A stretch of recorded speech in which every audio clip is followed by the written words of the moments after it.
Bonjour à tous, bienvenue dans votre émission Direct Santé qui vous parle tous les jours de pathologies, de traitements ou encore de gestes nécessaires pour préserver une bonne hygiène de vie. Suivons le chemin des droits, c'est le thème de cette année, pour la journée mondiale de lutte contre le sida. Donc chaque année, sachez que pour la journée mondiale de lutte contre le sida, une journée est organisée pour sensibiliser, mais aussi elle cadre dans les manifestations et au soutien des personnes vivant avec le VIH, et elle commémore aussi les victimes malades liées au sida. Donc pourquoi ce thème, nous allons parler dans un instant avec le professeur Pitché Vincent Palokinam, qui est coordinateur national du secrétariat permanent du Conseil national de lutte contre le sida et les infections sexuellement transmissibles. Et puis en deuxième partie de l'émission, Dr Farid va nous présenter sa chronique du jour et puis des questions. On va répondre aussi à vos questions. Bonjour professeur, comment allez-vous ? Très bien, bonjour madame. Très bien. Très bien. Plaisir de vous revoir. C'est un plaisir renouvelé, merci pour votre invitation. Je vous en prie. Bonjour Farid. Coucou ici, comment tu vas ? Très bien. Très belle ce matin. Merci, je te suis. Professeur, vous êtes coordinateur, on veut en savoir un peu plus sur votre rôle au sein de CNLS, s'il vous plaît. Merci. Le Conseil national de lutte contre le sida, c'est une structure multisectorielle de lutte contre le sida qui regroupe tous les secteurs du gouvernement, tous les ministères, la société civile, la chefferie traditionnelle, les religieux, et dont le rôle principal c'est d'assurer que tout le monde tire dans le même sens au Togo quand on parle de lutte contre le sida. Et le CNLS est présidé par le président de la République, qui est président du CNLS. Le premier vice-président, c'est le premier ministre, et le second vice-président, c'est le ministre de la Santé. Et le CNLS a un secrétariat, qui est un secrétariat technique, oui, qui s'assure de mettre en œuvre la vision et les politiques définies par le CNLS. Et moi, je suis le coordonnateur de ce secrétariat permanent, qui est un secrétaire technique qui s'assure que toutes les parties prenantes jouent le rôle et que tout le monde tire dans le même sens, parce que c'est vraiment la vision tirée dans le même sens pour qu'on puisse être efficace. Et le CNLS a été mis en place en 2001. D'accord. C'est un gros programme. Justement, ça fait 40 ans qu'on a découvert le VIH, et depuis, les activités de prévention et de prise en charge et de sensibilisation se succèdent partout un peu dans le monde. Donc, aujourd'hui, la jeunesse montante en pleine fougueuse, mais je voulais savoir, est-ce que on peut revenir un petit peu sur la définition du VIH et du sida, parce que c'est pas la même chose, ça. Totalement, vous avez parfaitement raison. Le VIH, c'est le virus de l'immunodéficience humaine. Et ce virus, quand vous êtes infecté par ce virus détruit vos cellules et aboutit à la maladie. Et c'est la maladie qui est le syndrome de l'immunodéficience humaine. Donc, souvent les gens peut être infectés par le VIH et du pas tomber malade. Mais quand on est au stade sida, qui est le stade ultime de la maladie, là vous êtes malade. D'où le problème de VIH-sida, pour faire la différence, pour dire que vous avez le virus, vous n'êtes pas malade, mais quand vous avez le sida, qui est la phase maladie de l'infection, vous avez le sida, ils avaient les symptômes de la maladie en fait. Et combien de temps ça dure de passer du VIH au sida ? La moyenne en général c'est 7 ans, c'est-à-dire que 7 ans. C'est-à-dire que si vous êtes infecté aujourd'hui, spontanément, sans aucun traitement, vous pouvez avoir le virus pendant 7 ans. Ça peut être 7 ans que vous développez les signes de sida, notamment les signes classiques d'amaigrissement, de diarrhée, de tuberculose, de toux. Et donc ces signes-là vont s'installer à partir de la 7e année de vie. Heureusement maintenant, on dépiste très tôt les patients et ils arrivent très rarement au stade de sida. Et nous qui sommes un peu les anciens, pendant les années 90-2000, nos pavillons à l'hôpital étaient pleins de malades sida. Actuellement, on n'en a pratiquement plus parce que la plupart sont sous traitements qui sont efficaces et c'est vraiment une bonne avancée en matière de lutte contre cette infection dans notre pays. Parce que c'est vrai qu'il y a un moment, c'était tendance, ça faisait vraiment peur. Exactement. On a eu ce cas-là avec le même Covid qu'on a connu récemment, mais c'est vrai que quand ça arrive comme ça, c'est l'inconnu, donc tout le monde se méfie, tout le monde panique. Et, avant, quand on vous déclare que vous avez le VIH, moi je sais très bien dans les années 90, c'est la mort assurée. Bien sûr. Donc c'est parce qu'à l'époque il n'y a pas de traitement. Jusqu'à maintenant, il n'y a pas de vaccin. Et donc, les gens mouraient, en fait. C'est ça qui a mené même, si les autorités ont mis en place le CNLS dans les pays, c'est que tout le monde a pris conscience qu'il fallait un leadership important pour lutter contre cette maladie, parce que ça décimait, et malheureusement, les jeunes. C'était les jeunes sexuellement actifs, quoi. C'est la tranche d'âge de 15-45 ans. Et donc, un pays ne peut pas laisser décimer sa population la plus jeune, la plus active, qui est le moteur de son développement. Et donc, il fallait faire quelque chose. Ça pousse ça aussi bien au niveau national qu'au niveau international. Il y a beaucoup de mobilisation pour lutter efficacement contre cette épidémie. Et dans un pays, la structure comme le CNL permet de coordonner la lutte pour éviter que chacun fasse dans son coin n'importe quoi, pour qu'on s'assure qu'on a des objectifs nationaux, qu'on a les priorités nationales, que les populations, qu'on identifie les populations, les zones où il y a le problème et qu'on puisse aller vraiment de façon intelligente mettre en œuvre les interventions. Justement, on en parle de moins en moins du VIH-Sida. Est-ce que c'est parce que la population pense que la maladie est finie ou ce que ça veut dire que les avancées de la médecine, justement, en termes de résultats, sont positifs? Non, la maladie n'est pas finie. En fait, c'est la stratégie qui a un peu changé.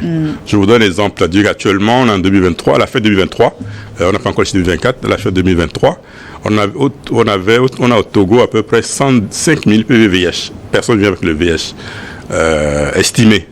Et sur les 105, il y a 90 000 qui sont sous traitement antirétroviral. Ce qui est important, c'est-à-dire qu'on a pratiquement un taux de couverture, c'est-à-dire plus de 8 malades sur 10 au Togo sont sous traitement. Et c'est la stratégie de dépistage précoce, de mise sous traitement, et maintenant on a des médicaments de plus en plus efficaces. Et notre objectif actuellement, c'est de mettre les malades sous des protocoles de 1 comprimé par jour, ce qui n'était pas le cas dans les années 2000-2010. Et l'objectif aussi principal, dans les années 2000, début 2000, on avait des grandes campagnes de sensibilisation. On avait des grandes campagnes, des sensibilisations, des meetings. Maintenant, la stratégie, c'est d'aller où se trouvent les problèmes et de passer par les pairs d'éducation. C'est-à-dire que si vous voulez, je vous donne l'exemple d'une femme de médias, vous connaissez mieux les jeunes. Pour toucher les jeunes, il faut passer par les réseaux sociaux. Exactement. Si vous passez par les spots télé, ils regardent pas la télé, ils sont sur le smartphone. Et donc, on a maintenant des stratégies, des messages en effet des jeunes à travers les réseaux sociaux, à travers là où on peut le trouver. On a des centres jeunes pour offrir des services aux jeunes. Parce qu'un jeune, spontanément, ne viendra pas dans un hôpital voir un adulte pour parler de problèmes de sexe. Et donc, il y a des centres jeunes qui sont mis de l'omètre d'apparent partout pour qu'un jeune qui a des problèmes puisse venir parler à quelqu'un qu'on appelle jeune friendly, c'est-à-dire ami de jeunes qui est formé pour en parler. Et vous connaissez aussi un peu, on a le gouvernement, comme on dit le CNS, avec les partenaires, beaucoup travaillé avec les ministères qui sont membres du ministère de l'enseignement, qui sont membres du CNLS, pour qu'il y ait l'enseignement de la santé sexuelle complète pour nos jeunes, pour qu'on puisse très tôt parler de tout ce qui est un peu santé sexuelle, les infections sexuellement transmissibles, les grossesses non désirées à l'école, pour que les enfants, quand ils apprennent ces problèmes à l'école, soient bien édifiés. Et vous connaissez l'adage, la meilleure éducation, c'est celle qu'on a à la maison et à l'école. Et aussi, il faut trier les informations sur les réseaux sociaux parce qu'il y a tout et rien. Donc, il faut aussi que ces jeunes soient très attentifs, soyez attentifs à tout ce que vous entendez, vous lisez sur les réseaux sociaux parce que tout n'est pas bon. Allez pas vous soigner vous-même ou parce qu'un tel propose tel médicament miracle qu'il faut suivre forcément. Donc, il faut aussi faire passer le message à travers vos campagnes de sensibilisation aussi. Faut pas qu'ils tombent dans tout et rien, quoi. Oui, parfaitement raison. C'est pour ça que nous avons fait un effort, comme l'institution, à faire passer le message important. Évidemment, malheureusement, il y a des avantages et des inconvénients. Et donc, quand les structures comme le CNLS, comme le ministère de la Santé, comme le PNLS, ou certaines associations font passer le message, ces messages sont validés avant de le mettre. Et donc, on espère que nos jeunes qui sont touchés par les messages du CNLS ont la vraie information. Et on compte aussi sur la péréducation. Ces jeunes-là, souvent, il y a des numéros verts, il y a des web radios, il y a pour les sensibiliser. Et souvent, on forme leurs pairs pour pouvoir aussi entre guillemets, dans leurs échanges, pouvoir rectifier comme on dit, ce qui est faux, ce qui est fake, ce qui n'est pas bon, pour éviter de tomber dans les pièges inutiles, malheureusement. Les réseaux sociaux, il y a à boire à manger, malheureusement. C'est ça. Vous parliez tout à l'heure des chiffres 2024 qu'on n'a pas encore, mais l'année dernière, est-ce que la situation est comment aujourd'hui? Globalement, depuis 5 ans, l'épidémie au Togo est assez maîtrisée parce qu'on a une baisse des nouvelles infections depuis 2010 de son 5%. C'est-à-dire qu'il y a plus... Les nouvelles infections, c'est le nouveau cas. Oui. Donc il y a une baisse continue des nouvelles infections. Ça prouve que notre stratégie marche. Et avec la mise sous traitement, le nombre de décès aussi a diminué de son 5%. Donc ça prouve que quand l'épidémie baisse, les nouveaux cas baissent, quand les gens ne meurent plus, ça dit que vous avez maîtrisé l'épidémie. Après, le gros challenge, on a beaucoup de défis. Le gros challenge, c'est d'offrir le service au maximum des populations qui en ont besoin, notamment les jeunes, les femmes, les transporteurs routiers, les gens qu'on a identifiés comme les gens les plus vulnérables, et que pour qu'ils puissent avoir accès à ces services, pour qu'ils ne soient plus infectés et qu'ils ne meurent pas de sida. C'est vraiment un de nos challenges. Donc on peut dire que l'épidémie au Togo est assez maîtrisée, mais l'objectif, l'ODD 3, le développement durable 3, qui dit que tous les pays doivent arriver à mettre fin au sida en 2030, on est encore un peu loin parce que on a défini l'objectif à atteindre. Il faut 95%, c'est ce que le sida appelle les 3,95. Il faut que 95% des personnes vivant avec le VIH connaissent les statuts. 95% des personnes qui connaissent le statut VIH soient sous médicaments antirétroviraux et 95% des personnes sous traitement, les charges virales supprimées. Sur cet objectif, nous sommes à 86% pour le premier et 85% pour le deuxième. Donc, on est encore loin des 95. On espère continuer par accélérer pour arriver à 95 avant 2030. Le travail a été bien, a été bien abouti. Donc, je pense que en continuant comme ça, avec autant de campagnes de sensibilisation, de prévention, tout ça, on arrivera quand même aux 95%. Inch'Allah. Bon, comme on dit, on va pousser. En fait, on va pousser parce qu'on a un plan stratégique. Comme le CNS est une institution, on élabore des plans stratégiques quinquennaux dans lesquels on met l'objectif, on budgétise, parce que c'est un travail, il faut mobiliser des ressources, ça nécessite de l'argent. Et donc, notre plan stratégique actuel arrive à terme 2026.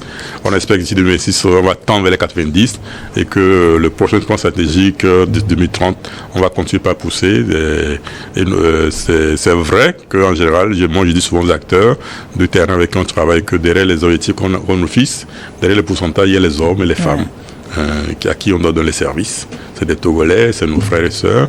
Et donc, pour eux, on doit se battre pour qu'on ait des résultats. Si on a moins de décès, si on a moins d'infections, c'est qu'on a moins de Togolais infectés, on a moins de Togolais qui meurent, et on a une nouvelle génération de jeunes qui vont arriver sans le VIH. Et donc, rien que pour ça, notre rôle, c'est de continuer à travailler, à mobiliser tous les segments de la société togolaise, y compris vous les médias que je remercie, à continuer par parler de VIH aux jeunes, à la population, pour que les gens se protègent. Merci professeur, on va marquer juste un temps de pause, on revient après les informations. Reste avec nous.